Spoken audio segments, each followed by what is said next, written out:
ভূপেন বৰাদেৱে ক'ব বিচাৰিছে যে চুমি বৰাৰ বিশাল সম্পত্তি আৰু হিমন্ত বিশ্ব শৰ্মা ডাঙৰীয়াদেৱৰ বিশাল সম্পত্তিৰ লগত কিছুমান মিল আছে, কিন্তু কি ক'ব বিচাৰিছে প্ৰকৃততে ভূপেন বৰাদেৱে হিমন্ত বিশ্ব শৰ্মা ডাঙৰীয়াদেৱৰ কথা এবাৰ শুনকচোন। আমি মন্ত্ৰমুগ্ধ হৈ যাওঁ যে বা হিমন্ত বিশ্ব শৰ্মাই বহুত চিন্তা কৰি আছে। মই আপুনি এটা নাম কৈছে, চুমি আৰু তাৰ্কিক বৰা। প্ৰথম কথা হৈছে যেতিয়া হিমন্ত বিশ্ব শৰ্মা পৰিয়ালৰ দুৰ্নীতিৰ বিষয় এটা ওলাই যায়, আপুনি মন কৰিব কিন্তু আৰম্ভণি যেতিয়া কাজিৰঙাৰ ৰিচৰ্টৰ কথাটো ওলায় তাৰ দুদিনৰ পাছত নতুন ৰিচৰ্ট এখন সন্মুখলৈ আহে আৰু সেইটো বহুত আগভাগ লয় মুখ্যমন্ত্ৰী। এতিয়া নতুনকৈ মাজুলী মাটিটোৰ কথা ওলাব 18 বিঘা, যেতিয়া এয়াৰপৰ্টৰ মাটিটোৰ কথা ওলাইছিলে মনত পেলাব। আপোনাক মই গোটেই কেলেণ্ডাৰখন দি দিম। যেতিয়া তেওঁৰ সম্পত্তি এটা আহৰণ কৰে, এতিয়া হঠাৎ হাতত পৰা নতুন ইছ্যু এটা তেওঁ আগুৱাই দিয়ে। তলে তলে তেওঁ খিলঞ্জীয়াৰ সুৰক্ষা, খিলঞ্জীয়াৰ ছেফগাৰ্ড নহয়, ফেমিলি সুৰক্ষা আৰু ফেমিলি ছেফগাৰ্ডটো কৰি আছে। লুটি পুতি গোটেই অসমীয়া যুৱক 25 লাখৰ দৰমহা 20-25 লাখ কমাই দি যেতিয়া লখিমপুৰ কেবিনেটত খিলঞ্জীয়া শব্দটো কৈ দিয়ে, আমি মন্ত্ৰমুগ্ধ হৈ যাওঁ যে বা হিমন্ত বিশ্ব শৰ্মাই বহুত চিন্তা কৰি আছে। মই আপুনি এটা নাম কৈছে, চুমি আৰু তাৰ্কিক বৰা। মই আপোনাক কেইটামান নাম মনত পেলাই দিম। ৰাজীৱ পল, চাব অসম পুলিচে এতিয়ালৈকে কাক কাক ধৰা নাই। মই অসমৰ মাননীয় আৰক্ষী সঞ্চালক প্ৰধান GP সিং ডাঙৰীয়াকো মনত পেলাই দিব বিচাৰিছোঁ যে আপুনি কাক কাক ধৰিব পৰা নাই। ধৰিব পৰা নাই নে ধৰা নাই নে ধৰিবলৈ চেষ্টা কৰা নাই নে ধৰিবলৈ আন্তৰিকতা নাই নে অন্য কিবা কথা আছে মই নাজানো, কিন্তু ৰাজীৱ পল আচল কিংপিন APSC কেলেংকাৰী নেপালত পলাই আছে বুলি চবেই জানে, ধৰা নাই।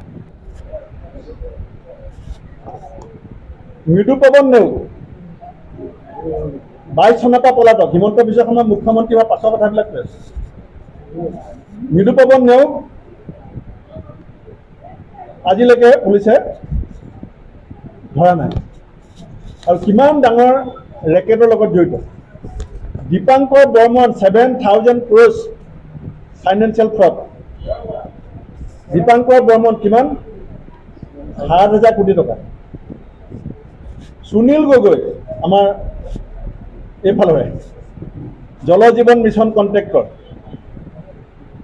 জুন মাহৰ 2024 পৰা আজিলৈকে চৰকাৰে একো খবৰ আমাক দিব পৰা নাই। ধিং ৰেপ কেছ কিমান হুলস্থুল হ'ল, এজনটো পানীত পৰি মৃত্যু হ'ল, দুজন ক'লৈ গ'ল? CMটো বহুত কথা কৈছিলে। ধিং ৰেপ কেছৰ দুজন কোনোবাই খবৰ ৰাখিছে নেকি? আৰু এতিয়া আহিলে চুমি আৰু তাৰ্কিক বৰা। ফটো কাৰ কাৰ লগত ওলাইছে? চুমি বৰা চাব, মুখ্যমন্ত্ৰীৰ লগত ধুনীয়া ফটো আছে, মুখ্যমন্ত্ৰীয়ে 1 কোটি টকা চেক লৈ থকা ফটো আছে। এতিয়া ধৰিব নোৱাৰে চুমি বৰাক, ধৰিব নোৱাৰে নে নধৰে নে ধৰিবলৈ গ'লে নিজৰ হাত জ্বলিব, মানে কেঁচু খানোতে সাপ ওলাব।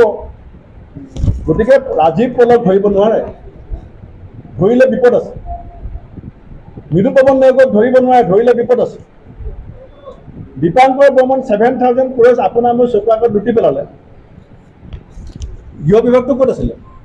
7,000 কোটি টকা, 1200 টকা অৰুণোদয়ৰ কাৰণে মানুহে 45 ডিগ্ৰী চেণ্টিগ্ৰেড গৰমত লাইন পাতে। 7 লাখ crore অসমৰ পৰা লুটি লৈ গ'ল। গৃহ বিভাগে গম নাপায়। গম নাপায় নে পায় আপোনালোকে বিচাৰিব, মই নকওঁ। কথাটো চিন্তা কৰিব কিন্তু। আৰু এইকেইটা মই লিষ্টখন আপোনালোকক দি দিম।